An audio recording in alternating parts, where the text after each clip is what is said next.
Hi guys, this is going to be a quick video of my hands. I need to make a pom-pom for the hat that I've made for my friend, which is going to be a Christmas present. So I thought I'd kill two birds with one stone and tell you guys how I do it. So we have got my favourite pom-pom makers. These are the Clover style pom-pom makers. This one isn't from Clover, this is an eBay bargain, and it came with, I don't know, I think there's 4 different sizes. This is the biggest, which actually is my favourite one. You see it's my favourite, it's got like loads of little marks in it. So that's my pom-pom maker. I have my big scissors, which I use for trimming. And I have my little tiny scissors. These are really sharp, that I use for releasing the pom-pom from the thing. And I have got a big ball of yarn, which you can't see because if I put that there, it's too dark. Oh, there we go, look at that. Focused in on it, awesome. So these pom-pom makers are really easy.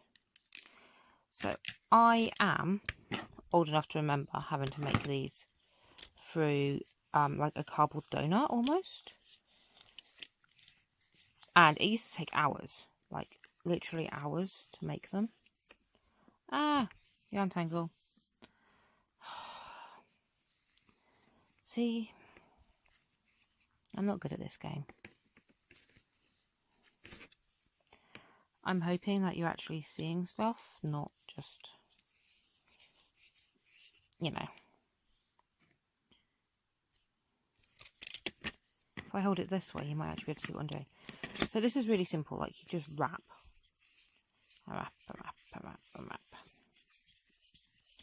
And you just keep going until it's full.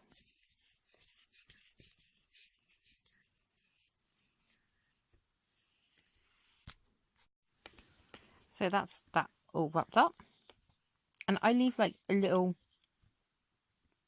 moon, so I don't go so it's completely flat across. But that's just personal preference. Then you just snip. Push it into the thing. And that will hold it, like it's not going anywhere. And you just do the other side. Doobie-doop. And you just start wrapping. And it's exactly the same.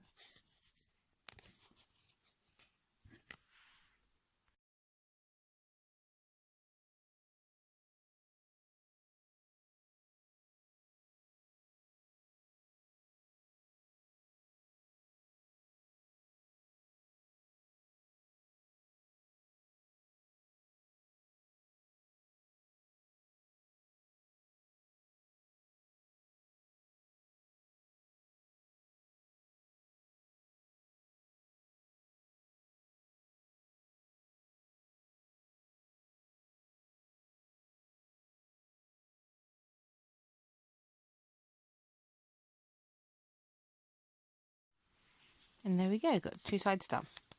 So I'll push it on in there. Snip that off. Right, now you'll see there's a little gap there. So super sharp scissors and just slowly and easily start snipping away. Just all the way around. These I found stay together really well. Like they don't like flop open as you try and do it.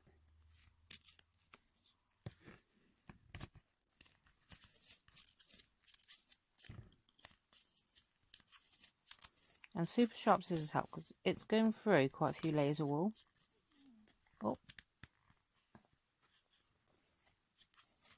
There we go. That's me saying they don't fall apart and, you know, it comes apart in my hand. Probably me more than anything.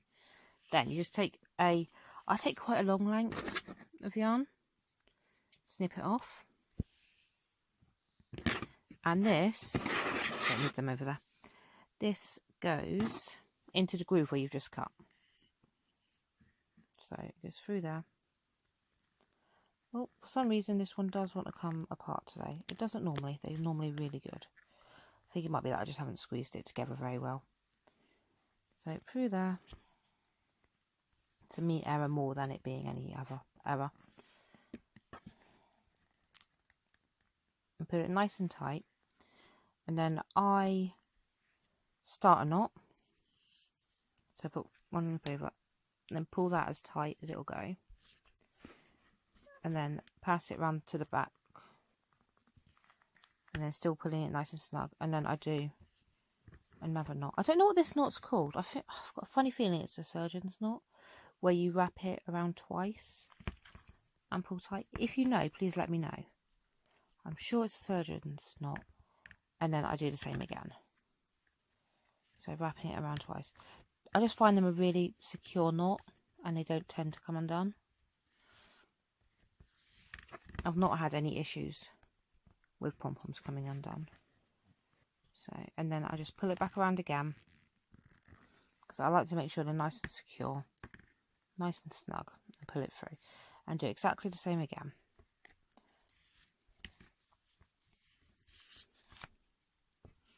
So, I think when I started making pom-poms, I was a bit more worried about them falling to pieces. So I would get a yarn needle, and once I've taken it off, I'll show you in a moment, because that'll make more sense then, rather than trying to tell you now. So these just open up. So that's how it's opened up, and it comes off in my case. And it just all comes to pieces. It's not... The boys play with these quite a lot. They feel like, I think they think they're puzzle games. And just pops off.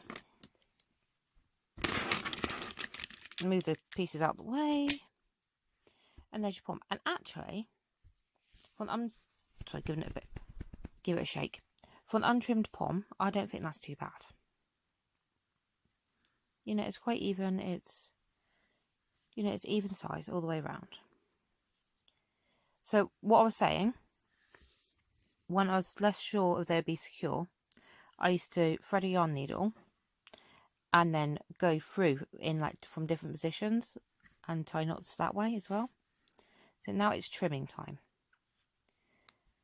So I'm not the most tidiest trimmer. I like to just look and take off where it doesn't seem to fit right to me. But I was watching, gosh, who was I watching? Margaret Orlando the other day. And she's done a pom-pom thing. And she said if you squish it down, it makes a circle, and then you can cut around the circle like that. I don't know if I like that, because I don't like squishing my poms. But I just, it takes time, you know, to get a nice tidy pom-pom. It does take time, and you trim it, and you give it a shake, because once you give it a shake, it kind of like resettles itself. So the bits that you might think you've done might come up as there's being like a stray end poking out. That's not quite the way you want it to be. But you just keep going and going and going until you're happy.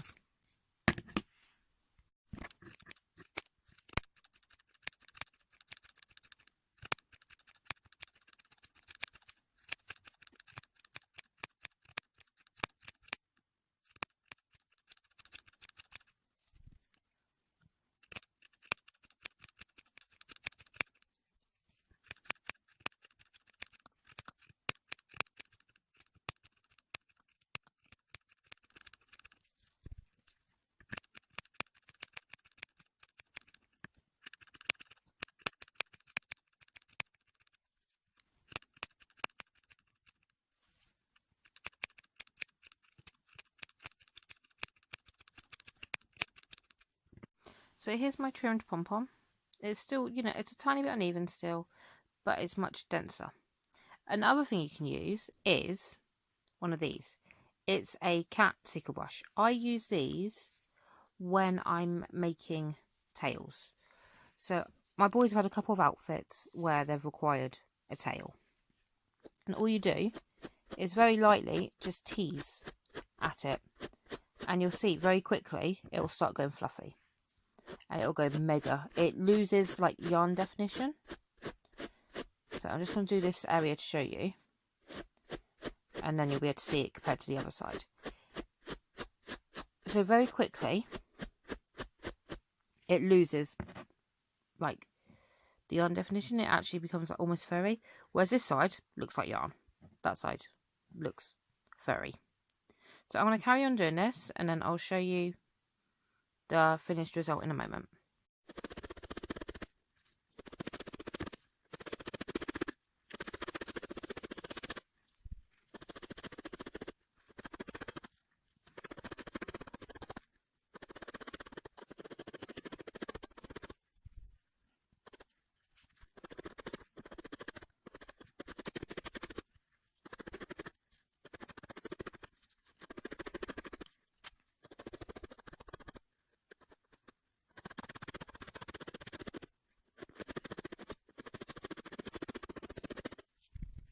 Right, and there we go. There's the finished pom. As you can see, like, sometimes you get these little scruffy bits again. Just shave them off. You see, that looks much more like a fur. Like a short fur pom-pom than it did before. So that's a bit wonky as well. And yeah, just take a couple seconds. I know this is a long video to make a pom-pom, and I have done it a lot slower than what I normally would. All these ends can be used as stuffing, and this is what you get when you brush acrylic yarn. You get all of this like fibery stuff coming out. When I've made tails in the past, when you make tails, you lose almost half the yarn that you put in the fallout, which is what this is. But you can take it out of the brush quite simply. You can see I've still got some from when I've made tails in here.